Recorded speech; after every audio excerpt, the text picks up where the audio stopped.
Hello, నా పేరు P Jessica Sharon. నేను చెప్పబోయే వాక్యం కీర్తనలు 119 వరకు. యెహోవా ధర్మశాస్త్రం అనుసరించి నిర్దోషముగా నడుచుకుని వారు ధన్యులు. ఆయన శాసనమును గైకొనుచు పూర్ణ హృదయంతో ఆయనను వెతుకు వారు ధన్యులు. వారు ఆయన మార్గంలో నడుచుకొనుచు ఏ పాపమును చేయరు. నీ ఆజ్ఞలను జాగ్రత్తగా గైకొనవలెనని నీవు మాకు ఆజ్ఞాపించి ఉన్నావు. ఆహా, నీ కట్టడలను గైకొనున్నట్లు నా ప్రవర్తన స్థిరపడి ఉండి నేనెంత మేలు. నీ ఆజ్ఞలను నేను లక్ష్యము చేయనప్పుడు నాకు అవమానము కలగనేరదు. నీతిగల నీ న్యాయ విధులను నేను నేర్చుకున్నప్పుడు యథార్థ హృదయంతో నీకు కృతజ్ఞతాస్థుతులు చెల్లించెదను. నీ కట్టడలను నేను గైకుందును. నన్ను బుద్ధిగా విడనాడకము. యవనస్తులు దేని చేత తమ నడత శుద్ధిపరచుకుందరు. నీ వాక్యమును బట్టి దానిని జాగ్రత్తగా చూచుకొనుట చేతనే కదా నా పూర్ణ హృదయంతో నేను వెతికి ఉన్నాను. నన్ను నీ ఆజ్ఞలను విడిచి తిరగనీయకము. నీ ఎదుట నేను పాపము చేయకుండానట్లు నా హృదయంలో నీ వాక్యం ఉంచుకొని ఉన్నాను.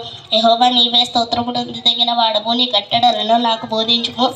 నీ నోట నేను సెలవిచ్చిన న్యాయ విధులన్నిటినీ నా పెదవులతో వివరించదును. సర్వ సంపదలు దొరికినట్లు నీ శాసనముల మార్గమును బట్టి నేను సంతోషించుచున్నాను. నీ ఆజ్ఞలను నేను ధ్యానించదను. నీ త్రోవలను మన్నించదను. నీ కట్టడములను బట్టి హర్షించదను. నీ వాక్యము నేను మరవకే యుందును.